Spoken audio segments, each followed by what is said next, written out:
Finally दोस्तों 21 नवंबर को सरकार ने जो है हमारे 4 लेबर कोड उनको इंप्लीमेंट कर दिया है।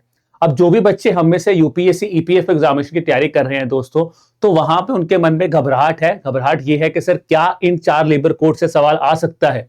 अगर आ भी सकता है तो सर कहां से हम लोग, क्या हमें पूरे के पूरे कोर्स डिटेल में पढ़ने पड़ेंगे या फिर कोई ऐसी समराइजेशन है जहां से जो मेजर चेंजेस हुए हैं हम उनके बारे में उनको देख लें और वहां से उन क्वेश्चंस को अगर आते हैं तो हैंडल कर लें दोस्तों।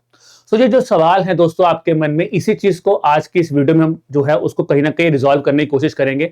जहां पे मेरे पीछे आप एक देख सकते हैं प्रेस इंफॉर्मेशन ब्यूरो, जो कि सरकार की वेबसाइट है, वहां पे उन्होंने एक simplification kind of guest note दिया है इन लेबर कोड के ऊपर। क्या हमारा उद्देश्य था, क्या मेजर चेंजेस किए गए और क्या क्या चीजें इंपॉर्टेंट पॉइंट्स हैं जो आपको पता होने चाहिए अगर आप इस पॉइंट ऑफ टाइम पे अपने एग्जामिनेशन में इन कोड्स को लेकर घबरा रहे हैं।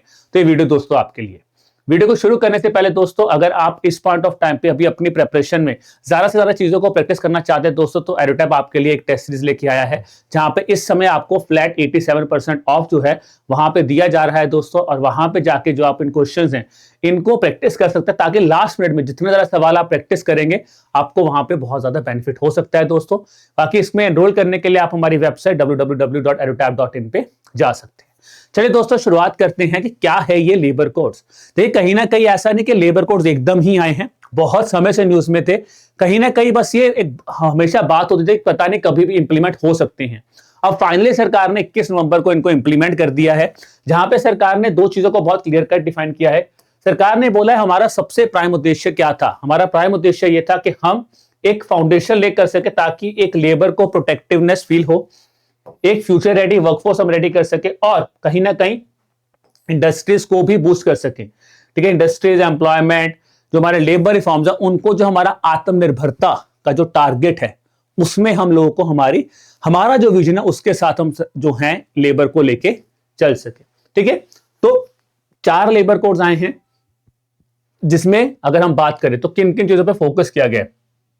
प्रॉपर वेजेस हो जी, आपकी सेफ्टी, सोशल सिक्योरिटी और एक आपका वेलफेयर हो, उस चीज के ऊपर फोकस करके 4 लेबर कोड्स को लेके आया गया है। ठीक है, अब सबसे पहली चीज तो आपको पता होना चाहिए कि जो 4 लेबर कोड्स हमारे आए हैं उन कोड्स का नाम क्या है। तो बेसिकली दोस्तों ये 4 कोड्स, उनका नाम है code on wages 2019, industrial relation code 2020, code on social security 2020 और फिर आ जाता है occupational safety health and working conditions code 2020। तो ये 4 लेबर कोड्स आए हैं और इन्होंने जो 29 एग्जिस्टिंग लेबर लॉज थे इन सबको अब रैशनलाइज किया गया, सिंप्लीफाई किया गया इन 4 कोड्स के अंदर।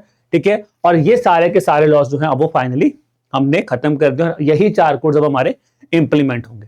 अब देखिए यहाँ पे सबसे पहली बात कि इसको इंप्लीमेंट करने का रीजन क्या था। सरकार ने यहाँ पे क्लियर कट डिफाइन भी किया है कि हमारे बहुत ज्यादा जो एक्ट्स हैं, जो लेबर लॉज है 1930s के बने हुए हैं।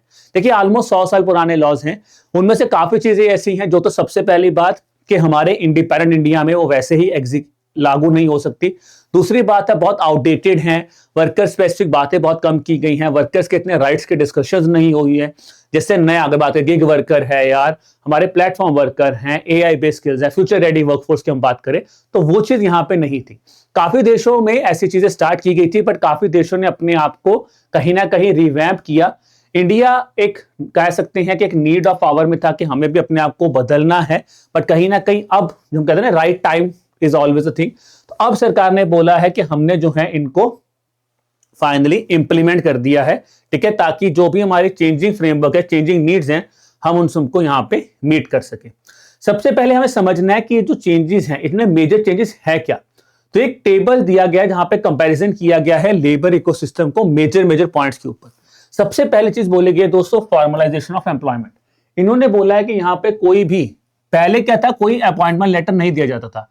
अब सरकार ने बोला सबसे पहली बात कि मैंडेटरी अपॉइंटमेंट लेटर दिया जाना चाहिए सभी वर्कर्स को। There should be mandatory appointment letter. दूसरा बोला गया कि मैंडेटरी अपॉइंटमेंट क्या है, इससे फायदा क्या होगा। देखिए सबसे पहले आपके पास एक रिटर्न प्रूफ रहेगा, जिससे सबसे बड़ी बात है ट्रांसपेरेंसी आ रही है, जॉब सिक्योरिटी आ रही है और एक फिक्स्ड एम्प्लॉयमेंट जो है वो आप सबको यहां पे मिल रही है दोस्तों, अगर हम यहां पे बात करें। ठीक है, दूसरी चीज यहां पे क्या है, दूसरा है यहां पे सोशल सिक्योरिटी। पहले बहुत ही कम सोशल सिक्योरिटी कवरेज था, अब सरकार ने बोला है कि कोड ऑन सोशल सिक्योरिटी, जिसको लाया है सोशल सिक्योरिटी कवरेज देने के लिए है। यहां पे क्लियर कट बोला गया कि हमारे जो भी गिग वर्कर्स हैं, प्लेटफॉर्म वर्कर्स हैं, उनको प्रॉपर सोशल सिक्योरिटी कवरेज मिले, उनको भी यहां पे इंक्लूड किया जाएगा। अब वर्कर्स को क्या मिलेगा, देखिए प्रोविडेंट फंड, ईएसआईसी, इंश्योरेंस हो गया, कोई भी सोशल सिक्योरिटी बेनिफिट जो सरकार देना चाहती है वो अब हमारे वर्कर्स को मिलेगा, यानी कि वो भी एक काइंड ऑफ चीज आपने लिमिटेडनेस जो थी उसको यहां पे बढ़ा दिया है। फिर आते हैं सबसे इंपॉर्टेंट बात, अगर हम एम्प्लॉयमेंट की बात करें तो मिनिमम वेजेस बहुत बड़ी चीज थी। मिनिमम वेजेस पहले सिर्फ और सिर्फ कुछ शेड्यूल्ड इंडस्ट्रीज जैसे कि इंडस्ट्रीज हो गया, कुछ एम्प्लॉयमेंट्स हो गया, लार्ज सेक्शन ऑफ वर्कर्स जो थे वो अनकवर्ड थे, उनके पास मिनिमम वेजेस का कोई सोर्स नहीं था। तो सरकार ने क्या किया, मिनिमम वेज एक बहुत बड़ी चीज है, सरकार ने एक चीज बनाई, कोड ऑन वेजेस एक्ट 2019।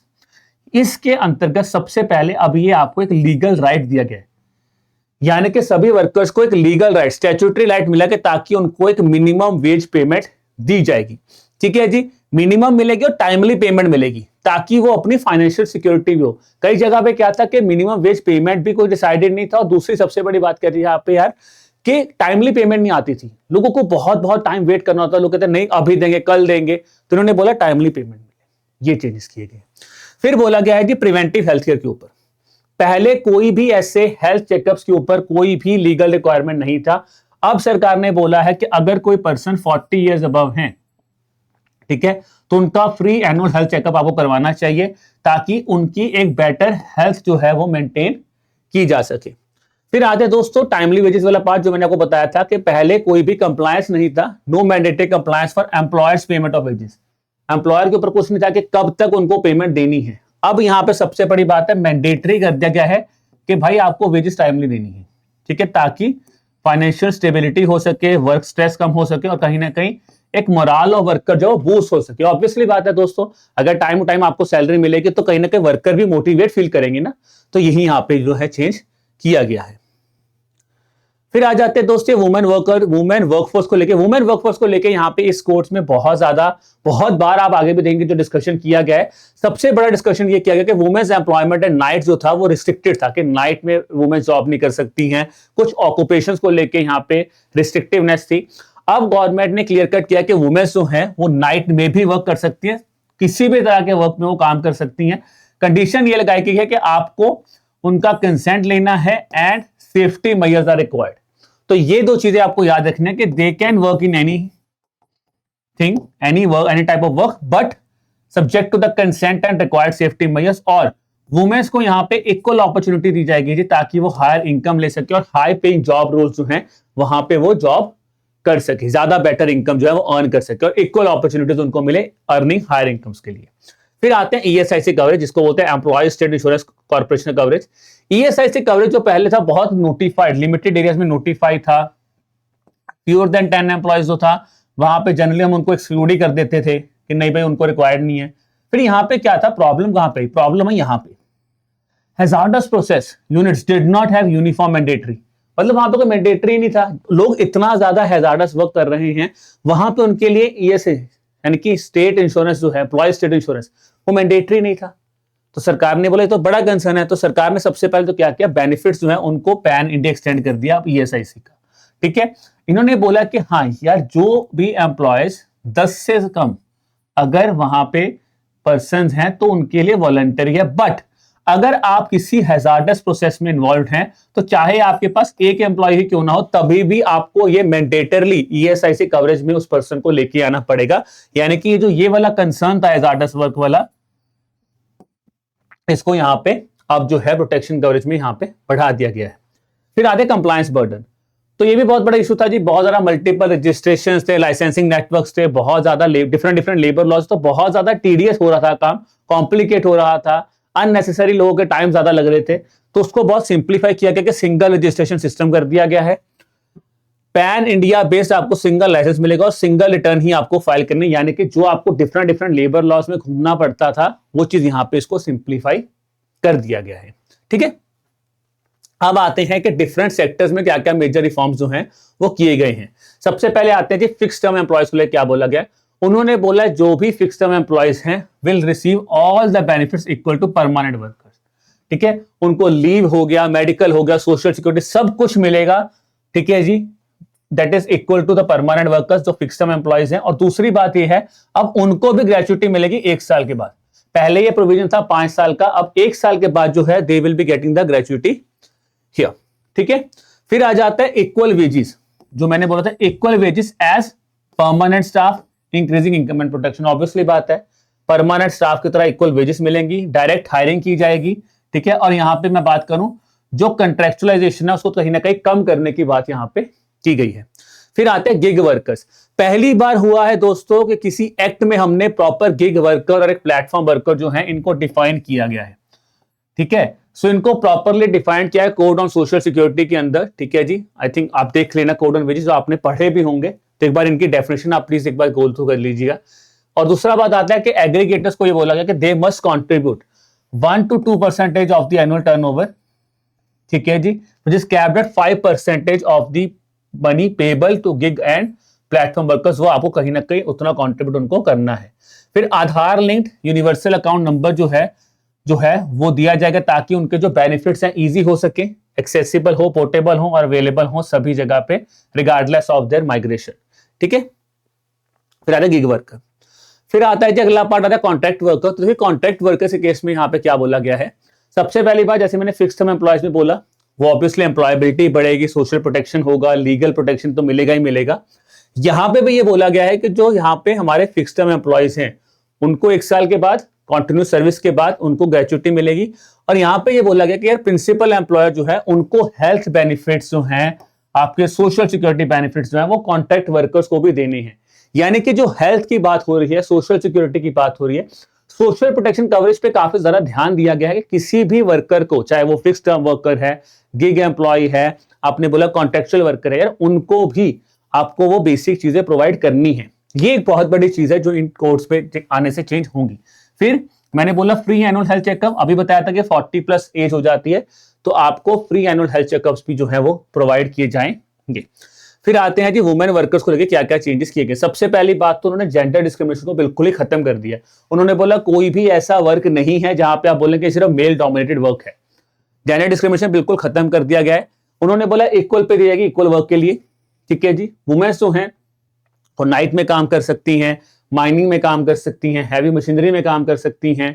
ठीक है जी, तो मतलब जो भी वर्कर्स हैं जहां पे हम लोग कहते थे जनरली मेल डोमिनेटेड वर्क है, वहां पे भी वो काम कर सकती हैं। ठीक है जी, बस 2 ही चीजें जो मैंने आपको पहले भी समझाया था वो यहां पे दोबारा लिखा हुआ है कि उनका कंसेंट लेना जरूरी है और आपको ये श्योर करना पड़ेगा सेफ्टी मेजर्स प्रॉपर है। ठीक है, फिर वुमेन्स रिप्रेजेंटेशन पक्का होना चाहिए। तो ये एक बहुत इंपॉर्टेंट पार्ट है कि ग्रीवांस रिड्रेसल में, क्योंकि अगर आप इक्वालिटी की बात कर रहे हैं तो यहां पे लिखा गया है कि ग्रीवांस रिड्रेसल मैकेनिज्म में आपको दोस्तों क्लियर कट इट्स मैंडेटरी कि वुमेन का पार्टिसिपेशन होना चाहिए। और यूपीएससी जनरली ऐसी टर्म्स पे ही हमसे खेल सकता है कि मैंडेटरी कहा गया है, नंबर नहीं बोला बट ये बोला मैंडेटरी पार्टिस रिप्रेजेंटेशन होनी चाहिए। फिर ये बोला गया है अब उनकी जो आप कह सकते हैं कवरेज है, डिपेंडेंट कवरेज है, उसमें पेरेंट्स इन लॉज हो गए, फैमिली जो है वो डेफिनेशन में इंक्लूड किए गए हैं ताकि जो एक्सपेंड किया सके उनके डिपेंडेंट कवरेज और इंक्लूसिविटी को लेके। फिर यूथ के ऊपर आते हैं जी, यूथ के ऊपर क्या मेजर चेंजेस किए गए हैं। सबसे पहली बात है मिनिमम वेज गारंटेड कर दी गई है, वो मैंने आपको ऑलरेडी बताया ऊपर भी। देखिए उन्हीं चीजों को ना अब इन्होंने क्या किया है, सेक्टर स्पेसिफिक थोड़ा सा एक्सप्लेन कर दिया कि यहाँ पे मिनिमम वेज गारंटी कर दी गई है। जो भी वर्कर्स हैं उनको अपॉइंटमेंट लेटर दिया जाएगा, यानी कि social security, employment history, formal employment, एक कहीं ना कहीं फॉर्मलाइजेशन सिस्टम आप लेके आ रहे हैं। फिर बोला गया है कि एक डिसेंट स्टैंडर्ड ऑफ लिविंग के लिए उनको बोला गया कि आपको वेजेस जो हैं as per the floor wage दी जाएगी, जो कि central government time to time determine करती रहेगी। तो यहां पे एक पॉइंट याद रखना बड़ा इंपॉर्टेंट है, फ्लोर वेज वाला कंसेप्ट, और ये सेंट्रल गवर्नमेंट डिसाइड करेगा। ठीक है, देन आते हैं एमएसएमई वर्कर्स। तो भाई ऑल एमएसएमई वर्कर्स जो हैं वो सोशल सिक्योरिटी कोड के अंदर एलिजिबल हैं। ठीक है जी, based on the employ count here. Minimum wage guarantee है, यहाँ पे भी एक्सेस मिल जाएगा, canteen, drinking waters, rest series, वहां पे उनको इस चीज का एक्सेस दिया जाएगा। और कहीं ना कहीं हम बात की जाए स्टैंडर्ड वर्किंग आवर्स जो हैं वो प्रोविजन आएगा कि स्टैंडर्ड वर्किंग आवर्स होने चाहिए, और अगर कोई बंदा ओवर टाइम करे तो डबल ओवर टाइम वेज होनी चाहिए और पेड लीव आपको मिलनी चाहिए। ठीक है, अगर आप कोई ओवर टाइम कर रहे हैं या किसी छुट्टी वाले दिन काम कर रहे हैं तो you should get a paid leaves also, और वही चीज टाइमली वेज पेमेंट यहाँ पे इंश्योर कर दी गई है। फिर आते हैं बीड़ी एंड सिगार वर्कर्स, तो यहाँ पे भी अगेन मिनिमम वेजेस गारंटी की गई है। दूसरा पॉइंट यहाँ पे वर्किंग आवर्स को लेकर चीज बोली गई है कि वर्किंग आवर्स आपके 8 से 12 घंटे होने चाहिए पर डे, और maximum 48 hours per week has been capped at. तो ये एक इंपॉर्टेंट पॉइंट याद रखना। अब ये इनको स्पेसिफिकली हाईलाइट किया गया है दोस्तों बीडी और सिगार वर्कर्स के कंटेक्स्ट में, ठीक है। तो अगर मैं बात करूं थोड़ा सा इस पीडीएफ के साथ समराइजेशन लेके चलें, तो हो सकता है कि आपको इन कॉन्टेक्स्ट तो ये पूछे बीडी एंड सिगार वर्कर्स का टाइम ड्यूरेशन क्या है, that is 48 hours per week, cap कर देंगे उनके ऊपर। ओवर टाइम वर्क बोला गया कि भाई ओवर टाइम जो है बियॉन्ड प्रिस्क्राइब्ड आवर्स जो है उसको ओवर टाइम कंसीडर किया जाएगा, और वो भी देखिए कितना बड़ी बात है, वो भाई कंसेंट बेस्ड है, आप किसी को धक्के से रोक नहीं सकते, इट्स अ कंसेंट बेस्ड। और अगर बंदा मान जा रहा है तो आपको यू हैव टू पे at least double the normal wage rate है। बहुत बड़ी चीज उन्होंने बार बार बोली है, कंसेंट, बिकॉज बहुत बार आपने ये चीज फील की होगी कि यार बहुत लोग काम करते हैं, ओवर टाइम करते हैं, ना तो उनको ओवर टाइम किया जाता है, रोक लिया जाता है कई बार स्टाफ को कि नहीं आप रुकिए आपको काम करना है। तो एक कंसेंट वर्ड यहां पे बहुत बार इन्होंने हाईलाइट किया कि कंसेंट बेस्ड है, और अगर कोई बंदा मान जाता है तो उसको डबल आपको नॉमिनल वेज का पे करना पड़ेगा। अगेन टाइमली पेमेंट है, वर्कर्स जो है अब वो बोनस के लिए भी एलिजिबल हैं, ठीक है, after completing 30 days of work in year. अगर वो 1 महीना काम कर लेते हैं तो वो बोनस के लिए एलिजिबल हैं। फिर आ जाता है जी हमारा प्लांटेशन वर्कर्स, जहां पे केमिकल्स बहुत ज्यादा इन्वॉल्व है। तो यहां पे बोला गया कि यार उनको जो है, ठीक है ना, जो हमारा हेल्थ को लेके जो हमारा कोड है, सोशल सिक्योरिटी कोड है, उनको वहां पे जो है they have been brought up there. Labour codes जो हैं वो अप्लाई करेंगे उन प्लांटेशंस के लिए जहां पे 10 से ज्यादा 10 वर्कर्स और, ठीक है, या फिर 5 से ज्यादा हेक्टेयर का अगर वो प्लांट है तो वहां पे जो है ये चीज एप्लीकेबल होगी। फिर दूसरी बड़ी बात आता है, बिकॉज यहाँ पे केमिकल्स बहुत इन्वॉल्व होते हैं, तो बोला गया कि मैंडेटरी सेफ्टी ट्रेनिंग आपको देनी ही देनी पड़ेगी। It's being mandatory that a safety training on handling, storing and using of chemical should be provided here. इसके साथ साथ आपको प्रोटेक्टिव इक्विपमेंट्स में मैंडेटरी कर दिए गए ताकि कोई भी एक्सीडेंटल और केमिकल एक्सपोजर ना हो उन वर्कर्स के लिए। फिर यहां पे बोला गया कि ईएसआई के जो भी मेडिकल फैसिलिटीज हैं, एजुकेशन फैसिलिटीज हैं, वो चिल्ड्रन के लिए गारंटी की जाएंगी फॉर द प्लांटेशन वर्कर्स। फिर आ जाता है जी नेक्स्ट थिंग, ऑडियो विजुअल। देखिए अब ये एक नई चीज है, देखो यही सरकार ने बोला है कि यार कुछ क्राइटेरिया तो थे ही नहीं, अब ऑडियो विजुअल डिजिटल मीडिया हो गया। तो सरकार ने बोला जी digital and audio visual journalist हो गए, डबिंग आर्टिस्ट हो गए, स्टंट पर्सन हो गए, उनको भी पूरा का पूरा बेनिफिट्स जो हैं वो प्रोवाइड किए जाएंगे। दूसरी बात है कि उनके लिए अपॉइंटमेंट लेटर मैंडेटरी कर दिया गया कि there should be mandatory appointment letter for all the workers, जहां पे क्लियरली बोला गया कि उनकी डेजिग्नेशन, कितनी उनकी वेज है और क्या क्या सिक्योरिटी एंटाइटलमेंट्स है, that have to be mentioned here. फिर बोला गया जी टाइमली पेमेंट करनी है, ठीक है, और ओवर टाइम ये बोला गया, यहां पे भी ओवर टाइम किया गया है। If it is working beyond prescribed hours, again वो किस पे बेस होगा, कंसेंट बेस, और कितना होगा, that is double the normal wage rate है। फिर आ जाते हैं माइन वर्कर्स, ठीक है। अब सोशल सिक्योरिटी कोड जो है उन्होंने क्या किया है, जो कुछ एक्सीडेंट से, ठीक है, जो कि एम्प्लॉय रिलेटेड थे, subject to the conditions of time and place of employment, उनको यहां पे कहीं ना कहीं इंक्लूड किया गया है। सेंट्रल गवर्नमेंट ने बोला कि standardise working place, standardise work place occupational safety और हेल्थ कंडीशंस जो हैं एक स्टैंडर्ड्स नोटिफाई किए गए हैं, जो स्टैंडर्ड्स मीट करने पड़ेंगे। Health safety for all workers जो है वो इनको इंश्योर किया जाएगा। फ्री एनुअल हेल्थ चेकअप, जैसे मैंने बोला, वो होगा ही होगा। वर्किंग आवर्स लिमिटेड है 8 से 12 घंटे के लिए, subject to 48 hours per week to ensure health and work life balance. तो यहाँ पे ये सबसे बड़ी बात है यार, 8 से 12 घंटे उन्होंने बोला एक दिन में आप काम करवा सकते हैं, और मैक्सिमम 48 आवर्स पर वीक का टाइमलाइन यहाँ पे डिपिक्ट किया गया है। फिर आ जाते हैं जी हैजार्डस इंडस्ट्रीज के लिए, अगेन वहां पर उन्होंने यही बोला कि यार एनुअल हेल्थ चेकअप्स करवाएंगे। सेंट्रल गवर्नमेंट को बोला गया कि यार नेशनल स्टैंडर्ड्स जो हैं will frame national standards for better safety of workers here. फिर बोला गया यार वुमेन जो हैं हर एस्टेब्लिशमेंट में काम कर सकती हैं, तो ये एक बड़ा चीज है, ठीक है, including underground mining, heavy machinery, hazards job. Option क्या है कि आपको इक्वल जॉब अपॉर्चुनिटीज मिल सके। मैंडेटरी सेफ्टी कमेटी होनी चाहिए हर साइट के ऊपर, ठीक है, each site for on site safety monitoring and safe handling of hazards chemical ensuring. तो यहां पे मतलब कहीं ना कहीं आपने बोला कि यार सेफ्टी को मद्देनजर रखा गया यहाँ पे, ठीक, सेफ्टी कमेटी आपकी होनी ही चाहिए जो कि ऑन साइट हो। देखो बड़ी बात है, ऑन साइट हो, ऐसा नहीं बना के छोड़ दी, ऑन साइट होनी चाहिए। फिर आते हैं टेक्सटाइल वर्कर्स को लेके। टेक्सटाइल वर्कर्स की यहाँ पे बोला गया यार देखो जो भी माइग्रेंट वर्कर्स हैं उनको सबसे पहली बात है इक्वल वेजेस तो दी ही जाएंगी, वेलफेयर बेनिफिट्स दिए जाएंगे। यहाँ पे एक चीज बहुत लिखा गया है कि वर्कर्स जो हैं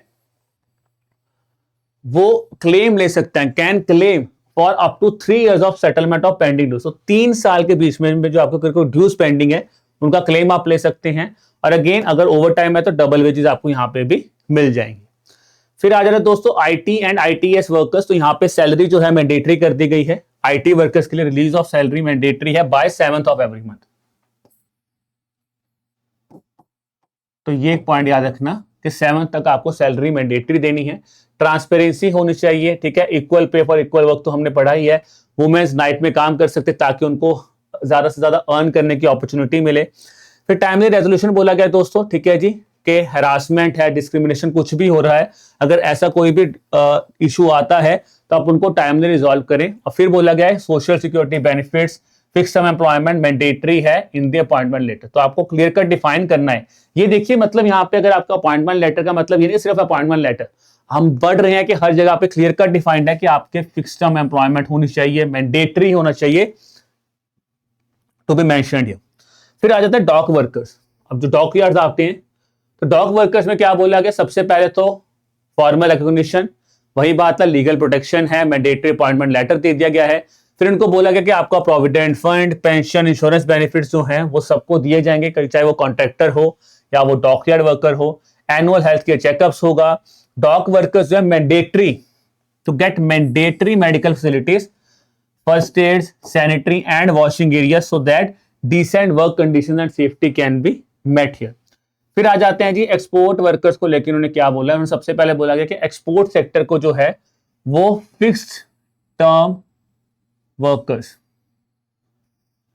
उनको फिक्स टर्म वर्कर करना पड़ेगा to receive gratuity, provident fund and social security benefits. इनको फिक्स करने पड़ेंगे चीजों को। Every workers to have the option of availing annual leaves. तो यहाँ पे 180 डेज की एनुअल लीव दी गई है। प्लीज इस पॉइंट को नोट कर लीजिए, इंपॉर्टेंट है, ठीक है जी। 180 days of work in an year.